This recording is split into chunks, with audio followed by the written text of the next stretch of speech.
नहमदुहु व नसल्ली अला रसूलिहिल करीम अम्मा बाद फ़अऊज़ु बिल्लाहि मिनश शैतानिर रजीम बिस्मिल्लाहिर्रहमानिर्रहीम अस्सलामु अलैकुम व रहमतुल्लाह। आज हमारा मौजू है बयान का तारुफ़ हदीस।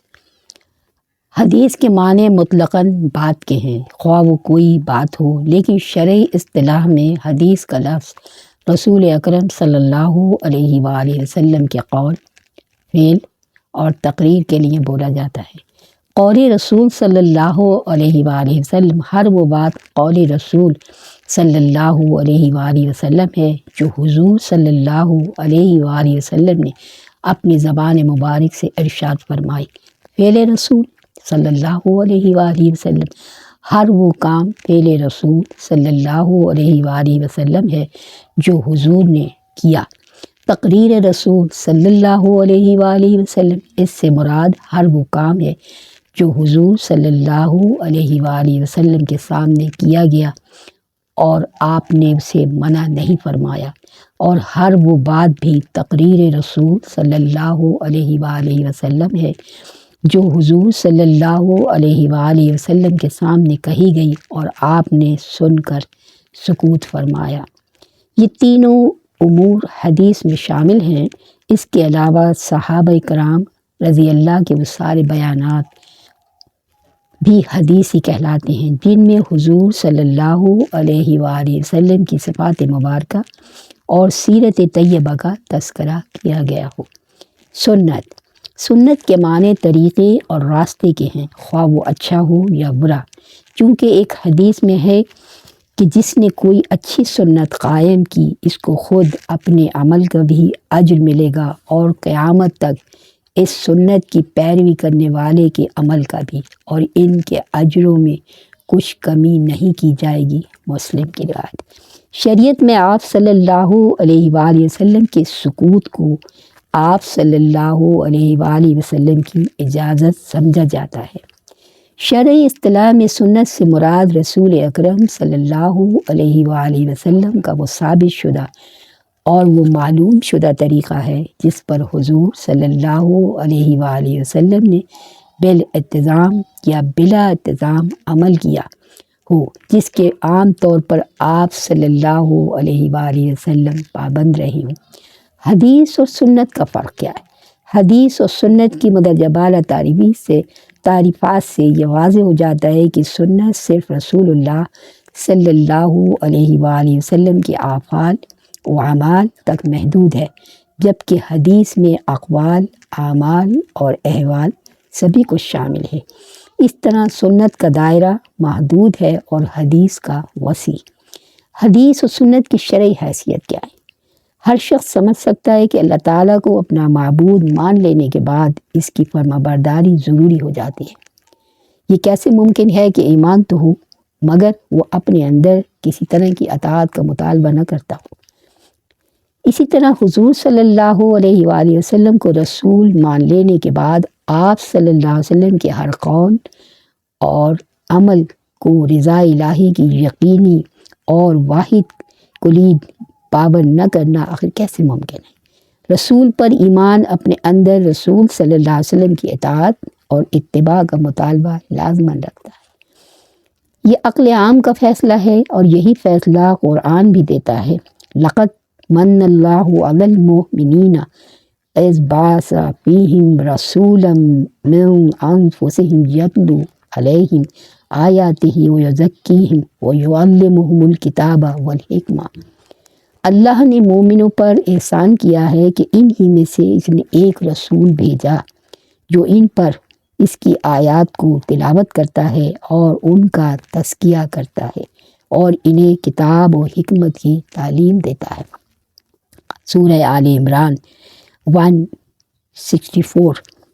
इससे मालूम हुआ कि फ़रीज़ा रिसालत सिर्फ़ अल्लाह का पैगाम पहुँचा देना ही नहीं बल्कि जो लोग ईमान लाए हैं ले आएँ, इनके मामले में रसूल की ज़िम्मेदारी भी ये है कि वो इनको किताब और हिकमत की तालीम दे।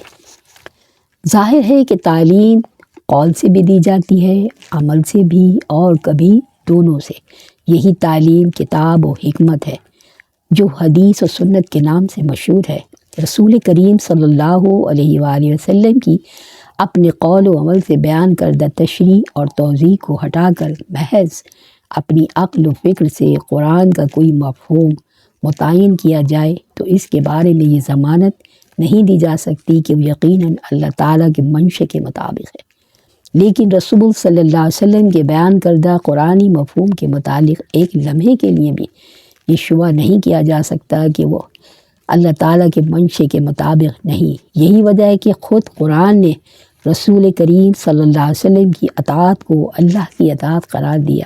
من یطع الرسول فقد اطاع اللہ، جس نے رسول صلی اللہ علیہ وسلم کی اطاعت کی اس نے اللہ کی اطاعت کی۔ سورہ نساء آیت نمبر 80۔ عقل عام اور قرآن کے اس استدلال کے بعد تاریخی شواہد کو اگر دیکھیں تو ان کا فیصلہ بھی یہی ہے کہ قرآن کے بعد حدیث و سنت ہی وہ دوسرا ماخذ اور مصدر قانون ہے۔ صحابہ کرام رضی اللہ عنہم ہر معاملے میں یہی دیکھتے تھے کہ رسول اللہ صلی اللہ علیہ وآلہ وسلم کا رویہ کیا ہے۔ وہ ہر موقع پر آپ صلی اللہ علیہ وسلم کے ہی طرز عمل کی پیروی کرتے تھے۔ صحابہ کرام رضی اللہ کے بعد تاریخ کے ہر دور میں محدثین، فقہاء، ائمہ، مجتہدین نے حدیث اور سنت کو ہی قرآن کے بعد دوسری سند تسلیم کیا ہے اور اس کو اسلامی قانون کا ایک مستقل مصدر قانون مانتے رہے ہیں۔ رسول اللہ صلی اللہ علیہ وسلم کی پیروی جس طرح عہد رسالت میں ضروری تھی اسی طرح آج بھی ضروری ہے اور آئندہ بھی رہے گی۔ بڑے واضح الفاظ میں آپ صلی اللہ علیہ وسلم نے تاکید فرمائی کہ میں تمہارے درمیان دو بھاری چیزیں چھوڑے جاتا ہوں، جب تک تم انہیں تھامے رہو گے گمراہ نہ ہوگے۔ نمبر 1 کتاب اللہ اور میری سنت۔ موطا امام مالک۔ حدیث و سنت کی آئینی حیثیت کو سمجھ لینے کے بعد یہ بھی سمجھ لینا چاہیے کہ جن علماء نے حدیث اور سنت میں فرق کیا ان کے نزدیک سنت میں صحابہ کا عمل بھی شامل ہے، خصوصاً خلفائے راشدین کا طرز عمل کہ اس کو حضور صلی اللہ علیہ وآلہ وسلم نے اپنی سنت سے ملا کر اس کی پیروی کا حکم دیا ہے۔ چنانچہ ارشاد فرمایا، میرے طریقے اور ہدایت یافتہ راس رو خلفاء کے طریقے کی پیروی تم پر واجب ہے، اسے تھامے اور دانتوں سے پکڑے رہو، یعنی اس پر عمل ترک نہ کرو۔ مسند احمد۔ لہٰذا خلفائے راشدین کے دور میں جو رویہ متعین ہو گیا اور عمل کا جو پیمانہ مقرر ہو گیا وہ قرآن اور سنت کے بعد سب سے بڑا معیار بن گیا، کیونکہ کوئی مسلمان صحابہ کرام رضی اللہ سے متعلق یہ تصور نہیں کر سکتا کہ انہوں نے اجتماعی طور پر خلاف سنت عمل کیا ہوگا، بالخصوص خلفائے راشدین کے معمولات اور فیصلے تو خلاف سنت ہو ہی نہیں سکتے۔ اس لیے ان بزرگوں کے عمل پر تنقید کرنا تو گویا ان کے متعلق بدگمانی کرنا بھی اپنے ایمان کو خطرے میں ڈالنا ہے۔